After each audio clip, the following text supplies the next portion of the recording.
Il y a deux façons de pécher, soit par omission, soit par commission. Les péchés d'omission, les péchés de prévoyance sont ceux dans lesquels nous savions que nous aurions dû faire quelque chose de bien, mais nous avons refusé. Jacques 4, 17. Ainsi, quiconque sait faire le bien et ne le fait pas commet un péché. Un péché de prévoyance est un péché que nous commettons par action, que ce soit en pensée, en parole ou en acte. Un péché de commission peut être intentionnel ou non. La prescience n'est pas le problème. Si vous visitez un autre pays dans lequel la circulation se fait sur la voie de gauche et que vous conduisez sur la voie de droite, vous enfreignez toujours la loi, que vous le sachiez ou non. La loi de l'Ancien Testament prescrivait des sacrifices spéciaux pour les péchés qui n'étaient pas intentionnels, mais qui étaient néanmoins des péchés. Nombre 15, 22, 24. Hébreux 9, 7. Le premier péché de l'humanité était un péché de commission. Dieu a interdit de manger un certain fruit, Genèse 2, 16, 17. Adam et Ève connaissaient le commandement de Dieu et ont quand même désobéi, Genèse 3, 6. Ils ont agi pour commettre un acte pécheur. Lorsque le roi David a commis l'adultère et a fait tuer Uri pour le dissimuler, les deux étaient des péchés commis par commission, 2 Samuel 11. La Bible ne cache pas les détails souvent sordides de la vie des gens qu'il aimait utiliser malgré tout. Ces pages sont parsemées de péchés commis par de grands dirigeants tels qu'Abraham, Genèse 22, Moïse, Exode 2, 11, 12, David, 2 Samuel 12, 13, Salomon, Néhémie, Matthieu 27, 74, 75, Néhémie 13, 26, Galates 1, 13. Nous sommes tous coupables de péchés commis par commission. Nous commettons tous des péchés intentionnels en agissant d'une manière que Dieu a interdite.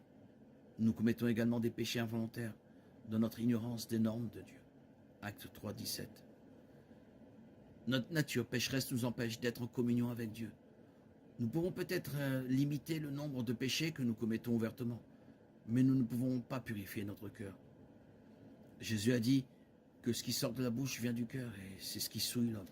Car c'est du cœur que viennent les mauvaises pensées, les meurtres, les adultères, l'impudicité, les vols, les faux témoignages, les calomnies. Matthieu 15, 18, 19. C'est pourquoi nous avons besoin de Jésus. Nous ne pouvons pas nous empêcher de pécher, et en péchant, nous éliminons tout espoir de nous connecter à un Dieu saint. Ce n'est que lorsque nous permettons à la mort et à la résurrection de Christ d'être notre substitut que notre péché peut être expié. Colossiens 2, 14, Romains 6, 6, 2 Corinthiens 5, 21. Dit celui qui n'a point connu le péché. Il a fait devenir péché pour nous, afin que nous devenions en lui justice de Dieu. Jésus a pris sur lui tous nos péchés par commission et par omission. Et le psaume 51 nous dit qu'il a payé la dette que nous devons à Dieu.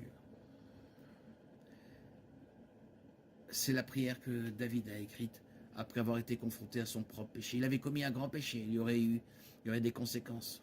2 Samuel 12, 14, 15. Mais il savait comment se repentir. Et il avait suffisamment confiance dans la miséricorde de Dieu pour s'écrier « Ô Dieu, crée en moi un cœur pur, renouvelle en moi un esprit bien disposé, ne me rejette pas loin de ta face, et ne m'enlève pas ton Esprit Saint. Rends-moi la joie de ton salut. Donne-moi un esprit bien disposé qui me soutienne. » Psaume 51, 10, 12. David nous donne un modèle de la bonne façon de traiter nos péchés commis.